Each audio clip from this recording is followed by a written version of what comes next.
हर एक सवाल का जवाब ढूंढने लगी। दिन बीत रहे थे, लेकिन अभी तक स्कूल में मीनू से कोई भी बात नहीं कर रहा था। ऐसे ही एक दिन क्लास में एक नोटिस आती है।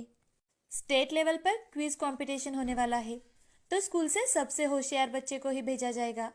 जो भी इस कंपटीशन में पार्टिसिपेट करना चाहता हो, वो स्कूल के बाद हॉल में आ जाए। ये नोटिस सुनते ही मीनू बहुत ज्यादा खुश हो जाती है और स्कूल के बाद हॉल में पहुंच जाती है। वहां जाते ही मीनू की टीचर मीनू को देख, मीनू, तुम यहाँ क्यों आई हो? क्या जानती नहीं, यहाँ तुम जैसी दिखने वाली लड़की की कोई जरूरत नहीं है। टीचर, यहाँ तो क्विज कंपटीशन की टेस्ट चल रही है ना, कि miss school of the year की। अच्छा, तो अब तुम मुझसे बहस भी करना चाहती हो? टीचर और मीनू की बात चल रही थी कि तभी स्कूल के प्रिंसिपल वहां आते हैं और वो मीनू से, अरे, तुम मीनू हो ना? अच्छा किया, इस कंपटीशन के लिए अपना नाम लिखवा दिया। स्कूल का नाम रोशन करना बिटिया। चलो अंदर चलो। प्रिंसिपल के ऐसे कहते ही मीनू की टीचर की बोलती बंद हो जाती है और मीनू प्रिंसिपल के साथ हॉल में चली जाती है। वहां जाकर मीनू सबको अपने ज्ञान से चकित कर देती है। उसका ये टैलेंट देख मीनू को उसके चेहरे से नफरत करने वाला हर एक बच्चा उसकी ओर देखता ही रह जाता है। अब मीनू स्टेट लेवल पर होने वाली कंपटीशन में भी फर्स्ट आती है। मीनू के माँ पिताजी भी अपनी बेटी की तरक्की देख बहुत ज्यादा खुश हो जाते हैं। इस कहानी से हमें यह सीख मिलती है कि किसी की पहचान उसकी सुंदरता या गोरापन नहीं होता। इंसान की सही पहचान उसके दिल और दिमाग से होती है। श्रीरंगपुर नाम के गांव में हरिया नाम का एक किसान रहा करता था। उसकी पत्नी सुमति उसे खेतों में मदद कर दिया करती थी। हरिया के परिवार में उसकी बेटी सुधा और बेटा राम, ऐसे दो बच्चे थे। उनका परिवार हंसी खुशी अपना जीवन व्यतीत कर रहा था। हरिया एक बार खेतों में जाने के लिए निकला तो सुमति हरिया से, सुनिए जी, आज घर लौटते समय राशन लेते आना, घर का सारा राशन खत्म हो गया है। ठीक है, मैं घर आते समय लेकर आऊंगा। आप आगे चलिए, मैं थोड़ी ही देर में घर के सारे काम कर खेतों में आती हूँ। अच्छा ठीक है। हरिया खेतों में जाकर अपने काम कर रहा था कि तभी सुमति वहां आकर उसे खेतों में मदद करने लगती है। कुछ ही दिनों बाद बारिश का मौसम शुरू हो जाता है। हरिया और सुमति खेतों में काम कर घर लौट आते हैं। उस दिन बहुत तेज बारिश थी और तेज बारिश के कारण सभी खेतों में पानी भर जाता है। खेतों में जो भी लगाया हुआ था वो सब खराब हो गया था। अब हरिया और सुमति के खाने के भी लाले पड़ने लगे। हाय रे मेरी फूटी किस्मत, इस साल खेतों में तो बाढ़ की वजह से सब चला गया। अब हम क्या करें? हमारा गुजारा कैसे होगा? मुझे भी यही चिंता खाए जा रही है। घर में राशन भी लगभग खत्म होने को है। सुमति, अब तो मैं किसी से पैसे भी नहीं मांग सकता, पहले ही कर्जा ले चुका हूँ। उन दोनों की बातें उनकी बेटी सुधा सुन लेती है और सुधा अपने पिताजी से, पिताजी, मैं आपके पैसों की तो कोई सहायता नहीं कर सकती, लेकिन मेरे पास एक अच्छा सुझाव है, शायद आपको पसंद आए। कैसा सुझाव बिटिया? हमारा तो दिमाग काम करना ही बंद हो चुका है। अब तुम ही बताओ कुछ। पिताजी, आपको याद है, आपने एक बार घर में मटके में चिकन बनाया था, जो कि बड़ा ही स्वादिष्ट था। मैंने तो आज तक ऐसा चिकन कभी नहीं खाया। क्यों ना आप मटका चिकन बेचना शुरू कर दे? इससे हमारी सारी प्रॉब्लम खत्म हो जाएंगी। तुम्हारा विचार तो बहुत अच्छा है, मगर बिटिया, हमारे पास इतने पैसे नहीं हैं और हम वो चिकन कहाँ बेचेंगे?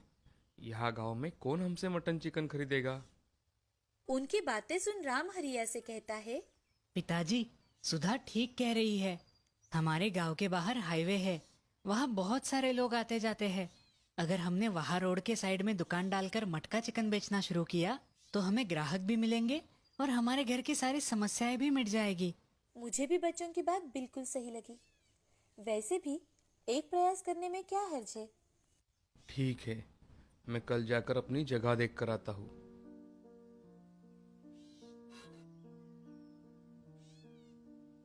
ये मेरे कंगन बेच दीजिए, उससे जो भी पैसे आएंगे उससे हम हमारा धंधा शुरू कर सकते हैं।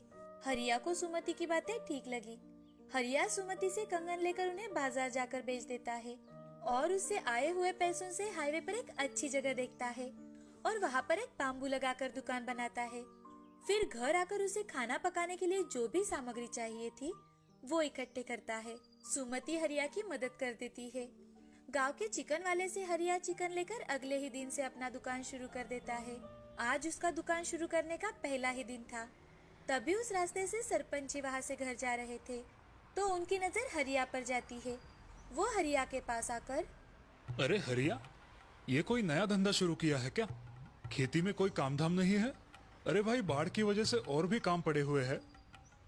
हाँ सरपंच जी, वो सब तो पता है, मगर अभी खाने के लाले पड़ रहे हैं, इसलिए मैंने मटन चिकन बेचने का निर्णय लिया है। अरे हरिया, ये आम लोगों के बस की बात नहीं है। पता है सरपंच जी, पर मैं एक बार प्रयास करना चाहता हूँ। भाई जैसा तुम्हें ठीक लगे हरिया, मैं चलता हूँ। ऐसा कहते हुए सरपंच जी वहाँ से चले जाते हैं। अब हरिया की दुकान में सुबह से एक भी ग्राहक नहीं आया था और इसी कारण उसे सरपंच जी की बातें सच लगने लगी थी। कुछ वक्त बीत जाने के बाद हरिया के दुकान के सामने एक गाड़ी आकर रुकती है और गाड़ी में से उतरकर एक आदमी हरिया से, अरे भैया, आपके दुकान में खाने के लिए क्या है? भाई साहब, हमारे यहाँ स्पेशल मटका चिकन है, आपको बेहद पसंद आएगा। तो फिर हम दोनों के लिए 2 प्लेट लगा दो और साथ में गर्मा गर्म रोटी भी देना। जी साहब, अभी लाया। ऐसा कहकर हरिया 2 प्लेट खाना लगाने के लिए जाता है और हरिया सुमति से, सुमति, जल्दी से 4 गर्मा गर्म रोटियां बनाओ, आज पहला ग्राहक आया है, सब कुछ अच्छा होना चाहिए। जी अभी बनाती हूँ। सुमति रोटियां बनाने लगती है और हरिया चूल्हे पर का मटका चिकन एक छोटे से मटके में डाल देता है और 2 प्लेट तैयार करता है। वो आदमी खाना खाने लगता है। जैसे ही वो आदमी पहला निवाला खाता है तो वो हरिया से, वाह भैया, क्या चिकन बनाए हैं आपने। मैंने आज तक इतना स्वादिष्ट चिकन नहीं खाया, बहुत लाजवाब।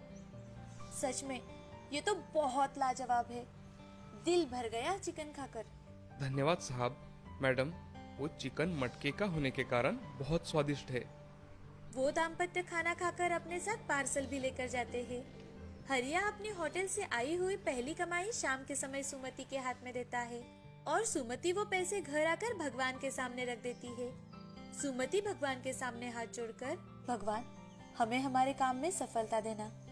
अब सुमति घर के कामों में लग जाती है। आज हरिया और सुमति बड़े ही खुश थे। अगले दिन दोनों ने जल्दी जल्दी सभी काम किए और फिर सुबह ही मटका चिकन दुकान पर तैयार रखा। आज कल के मुकाबले उनके दुकान पर कई ज्यादा लोग आए। ये देख हरिया बड़ा ही खुश था। तभी एक पहलवान दुकान में आकर, अरे भाई हरिया, जल्दी से 1 प्लेट मटका चिकन दो। मैंने सुना है यहाँ का मटका चिकन बहुत अच्छा है। अरे भाई साहब, आपने बिल्कुल सही सुना है, मैं अभी लाता हूँ, मुझे सिर्फ 5 मिनट दीजिए, मटका चिकन तैयार है। हरिया जल्दी अंदर जाकर 1 प्लेट खाना लगाता है और पहलवान के सामने लाकर रखता है। पहलवान पेट भर खाना खाता है और खाना होने के बाद हरिया से, अरे हरिया भाई, क्या लाजवाब सब्जी बनाई है आपने, भाई मजा ही आ गया। धन्यवाद भाई साहब। ऐसा कहकर पहलवान पैसे देकर वहाँ से चला जाता है। अब दिन ब दिन हरिया का दुकान कम होटल बहुत अच्छी तरह से चलने लगा था। उसके दुकान पर ढेर सारे ग्राहक आने लगे थे। गांव के लोग भी बड़े ही चाव से हरिया के हाथ का मटका चिकन खाने लगे थे। बड़े बूढ़ों से लेकर बच्चों को भी हरिया के हाथ का चिकन बेहद पसंद आने लगा था। अब हरिया ने जल्द ही अपनी छोटी सी दुकान एक छोटे से होटल में बदल डाली। उसके साथ सुमति भी कंधे से कंधा मिलाकर काम करने लगी। उनका परिवार अब बड़ा ही खुश था। हरिया और सुमति ने अपने खेतों को भी अच्छा बनाया था, जो कि बाढ़ की वजह से पूरा खराब हो गया था। अब उनके घर में खुशहाली ही खुशहाली थी। हरिया ने अपने आप पर भरोसा रखकर अपना काम पूरी ईमानदारी के साथ किया और अब वो गांव का एक प्रतिष्ठित व्यक्ति माना जाता था। हरिया जरूरतमंदों की हमेशा मदद कर दिया करता था।